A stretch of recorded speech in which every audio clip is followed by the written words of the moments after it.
کہ کیا وجہ وہ بنیادی بنی کہ انتخاب بھی ہو گیا جس کی انتظار تھا, حکومت بھی بن گئی, اور یہ ایک عام فہم سی بات تھی, ایک پرسیپشن تھی کہ probably after elections, after government تھوڑی سی ٹھہراؤ ہمیں دیکھنے کو ملے گا, اسٹیبلٹی, بٹ ایسا کیوں نہیں ہوا؟ ویسے سب سے I'll be honest, میں تو نہیں سمجھتی تھی ٹھہراؤ آئے گا, اس لیے کیونکہ سیاسی استحکام تب بھی آتا ہے. نہیں میرا تو بالکل خیال نہیں تھا, اور ایسا ہی ہو رہا ہے جو میں سمجھ رہی تھی. اس کی بنیادی وجہ یہاں یہ ہے کہ جب ایک سیاسی جماعت سمجھتی ہے کہ اس کے ساتھ ناانصافی ہوئی ہے. 2018 میں 3 سیاسی جماعتیں تھیں اگر مین اسٹریم کی بات کریں. اس وقت ایک بڑی سیاسی جماعت, بہت ووٹ بھی ڈلے ہیں, مقبول پارٹی بھی ہے, اور ان کے بہت سارے لیڈرز کے خلاف مقدمات چلے ہیں, جیل میں بھی ہیں. تو جب یہ ناانصافی کا احساس ہوتا ہے تو آپ کی ایک جو اقتدار کی منتقلی کا عمل ہوتا ہے وہ اسی قسم کا ہوتا ہے جہاں آپ کو استحکام نظر نہیں آئے گا. ظاہر ہے جہاں تک پاکستان تحریک انصاف کا موقف ہے, اور جائز موقف ہے, ان کو لگتا ہے کہ ان کو ووٹ بھی ڈلے ہیں, حکومت کرنے کا حق ان کا ہے, لیکن ساتھ ساتھ وہ سیاسی جماعتوں کے ساتھ, جیسے امیر صاحب بھی بات کر رہے تھے, کہ وہ سیاسی جماعتوں کے ساتھ بات کرنے کا ارادہ نہیں رکھتے. ان کو پتا ہے کہ طاقت کا مرکز جو ہے وہ پنڈی ہے, وہ فوج ہے. تو ابھی بھی آپ دیکھیں جو جیل سے عمران خان صاحب بھی باتیں کر رہے تھے, وہ کیا کہہ رہے تھے کہ جب باجوہ صاحب نے بھی ہمیں, ان کا دعویٰ یہ تھا کہ ہمیں نکلوایا تھا, تو میں پھر بھی اس سے ملا, 2 بار ملا ایوان صدر میں. ابھی ان کی نظریں اسی طرف ہیں, اور ظاہر ایک جو موجودہ حکومت ہے اس کی لیجٹمیسی پہ بھی سوال ہے, اور جو ان کی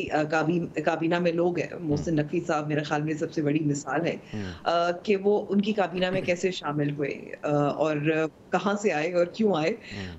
تو پھر آپ کو استحکام کیسے نظر آ سکتا ہے؟ آپ یہ بھی سمجھ لیں کہ اگر پاکستان تحریک انصاف کے جو اس وقت گوہر صاحب بھی بات کر رہے ہیں, لطیف حسین صاحب بھی بات کر رہے ہیں کہ عمران خان صاحب عید کے بعد شاید ان کو کچھ جیل سے باہر نکل آئے, تو اس کا یہ تو نہیں مطلب کہ سیاسی استحکام آ جائے گا. سو ہمیں یہ سمجھنے کی کوشش کرنی چاہیے کہ جب تک جو طاقت کا مرکز ہے وہ سیاسی جماعتوں کے پاس نہ ہو, اور ہم تسلیم نہ کر لیں کہ یہ جو نظام ہے یہ اٹس بروکن فنڈامنٹلی, تو میرے خیال میں کہ ہم پھر یہی ایکسپیکٹ کر سکتے ہیں کہ یہ کھینچا تانی ہوتی رہے گی, کہیں سختی ہوگی, اور پھر ظاہر احتجاج ہوگا اور عدم استحکام بھی رہے گا. آبویسلی. امیر عباس صاحب خوش آمدید سر, آپ کو آج پہلی بار آپ میرے پروگرام میں تشریف لائے, بہت مہربانی ہے آپ کی. یہ فرمائیں کہ تھوڑا ہٹ کے میں بات کرنا چاہ رہا ہوں, اگر آپ کو ایک مشورہ دینا ہو جناب عمران خان کو اس وقت, تو وہ کیا ہوگا؟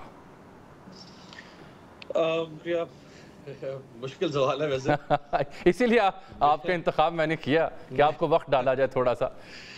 تو اس سے مطلب ہے کہ آپ نے پھر عنبر صاحبہ اور میر صاحب دونوں, میں ان کے ساتھ ملا ہوا تھا, میں ان کے ساتھ ملا ہوا تھا اصل میں.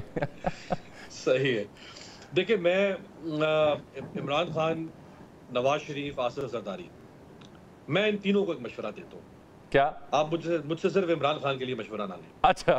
اور وہ مشورہ یہ ہے کہ پاکستان میں سینٹر آف گریوٹی پاکستان کے عوام کو بنانا پڑے گا. Very true.